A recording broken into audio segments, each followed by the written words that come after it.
آپ سن رہے ہیں کتاب کہانی۔ آج پھر ہم آپ کے لیے ایک دلچسپ سفر کا آغاز کر رہے ہیں۔ ہماری یہ ویڈیو آپ کو ایسی جگہ کی معلومات فراہم کرے گی جو بہت حیرت انگیز اور انوکھی ہے۔ ڈنمارک کا نام سن کر ذہن میں کیا آتا ہے؟ یہی نا کہ یورپ کا ایک چھوٹا سا خوشحال ملک۔ لیکن کیا ہو اگر یہ کہا جائے کہ یہ تصویر بالکل ادھوری ہے، بلکہ یہ تو پوری کہانی کا صرف 2% حصہ ہے۔ تو چلیے آج ہم ڈنمارک کے اسی جغرافیائی اور سیاسی راستے پردہ اٹھاتے ہیں۔ ہم دیکھیں گے کہ ڈنمارک کا یہ حیران کن راز آخر ہے کیا، پھر از ڈینش کلمروں کا تعارف کریں گے، دیکھیں گے کہ یہ 3 حصے اور ایک بادشاہت کا نظام کیا ہے، یہ سب اکٹھے کیسے ہوئے، ان کے درمیان اختیارات کیسے تقسیم ہیں، اور ہاں سب سے اہم سوال کہ ان کا مستقبل کیا ہو سکتا ہے۔ تو آئیے شروع کرتے ہیں ایک ایسے سوال سے جو سننے میں تو بہت سیدھا سادہ ہے، لیکن اس کا جواب وہ آپ کو حیران کر دے گا۔ سوال یہ ہے کہ ڈنمارک کتنا بڑا ہے؟ اب زیادہ تر لوگوں کے ذہن میں اس کا ایک بہت سیدھا سا جواب آئے گا، اور وہ جواب ہے تقریباً 43,000 مربع کلومیٹر۔ یہ وہ رقبہ ہے جسے ہم عام طور پر میٹروپولیٹن ڈنمارک کے طور پر جانتے ہیں۔ لیکن یہاں پر ہی تو اصل موڑ ہے۔ جیسا کہ شروع نے کہا تھا، یہ جواب پوری تصویر کا صرف ایک بہت ہی چھوٹا سا حصہ ہے، صرف 2%۔ اصل حقیقت اس سے کہیں زیادہ بڑی اور دلچسپ ہے۔ تو پھر اصل رقبہ کتنا ہے؟ یہ ہے 22 لاکھ مربع کلومیٹر سے بھی زیادہ۔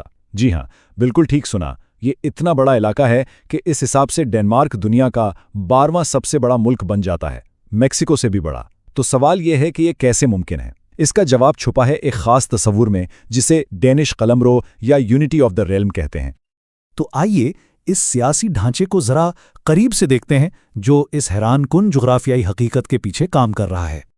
اس پورے سسٹم کے لیے ایک ڈینش لفظ ہے رگز فیلشکابٹ، جس کا مطلب بنتا ہے قلمروں کا اتحاد۔ اب یہ ایک بہت ہی منفرد سیاسی انتظام ہے۔ اس میں 3 الگ الگ خود مختار علاقے ہیں جو ایک ہی بادشاہت کے نیچے متحد ہیں۔ اب یہ سمجھنا بہت ضروری ہے کہ یہ سسٹم کام کیسے کرتا ہے۔ دیکھیں، ڈینش قلمرو کوئی فیڈریشن نہیں ہے جیسے امریکہ یا جرمنی ہوتے ہیں جہاں طاقت آئین کے ذریعے مرکز اور ریاستوں میں بانٹ دی جاتی ہے۔ نہیں، یہ ایک وحدانی ریاست ہے۔ اس کا مطلب یہ ہے کہ قانونی طور پر آخری فیصلہ اور حتمی طاقت کوپن ہیگن یعنی مرکزی حکومت کے پاس ہی ہے، لیکن عملی طور پر انہوں نے گرین لینڈ اور جزائر فارو کو بہت زیادہ اختیارات دے دیے ہیں۔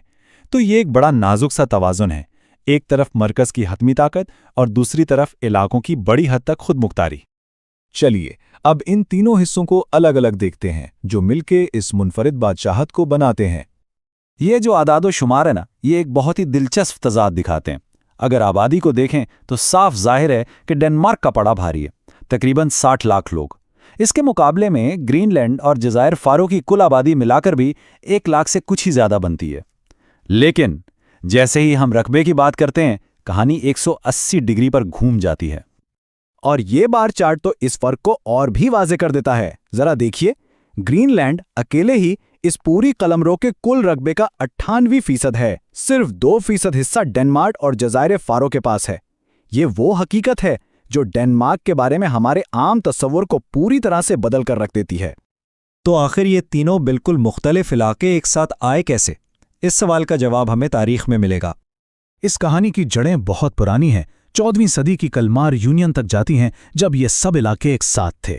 لیکن اصل موڑ آیا 1814 میں۔ نیپولین کی جنگوں کے بعد ڈنمارک کو ناروے تو دینا پڑا، لیکن اس نے شمالی اٹلانٹک میں موجود ان علاقوں یعنی گرین لینڈ اور جزائر فیرو کو اپنے پاس ہی رکھا۔ پھر 20ویں صدی آئی اور حالات بدلنے لگے۔ 1948 میں جزائر فیرو کو ہوم رول یعنی اندرونی خود مختاری ملی، اور پھر 1979 میں گرین لینڈ کو بھی یہی درجہ دیا گیا۔ اور پھر سب سے اہم قدم 2009 میں اٹھایا گیا جب گرین لینڈ کو سیلف رول دیا گیا، جس نے اسے اور بھی زیادہ اختیارات دیے اور ایک طرح سے آزادی کی راہ بھی کھول دی۔ تو ٹھیک ہے، تاریخ نے تو انہیں اکٹھا کر دیا، لیکن آج کے دور میں یہ سسٹم چلتا کیسے ہے؟ آئیے ذرا اختیارات کی اس تقسیم کو سمجھتے ہیں۔ یہاں 2 لفظ سمجھنا بہت ضروری ہیں، ہوم رول اور سیلف رول۔ جزائر فارو کے پاس ہے ہوم رول، جس کا مطلب ہے کہ وہ اپنے بہت سے اندرونی معاملات خود چلاتے ہیں، لیکن گرین لینڈ کے پاس جو سیلف رول ہے وہ اس سے ایک قدم آگے ہے۔ اس میں نہ صرف پولیس اور عدالت جیسے معاملات پر کنٹرول شامل ہے، بلکہ سب سے بڑی بات، گرین لینڈ کو اپنے قدرتی وسائل پر بھی پورا اختیار مل جاتا ہے۔ اور یہ جو فرق ہے نا، یہ مستقبل کے لیے بہت بہت اہم ہے۔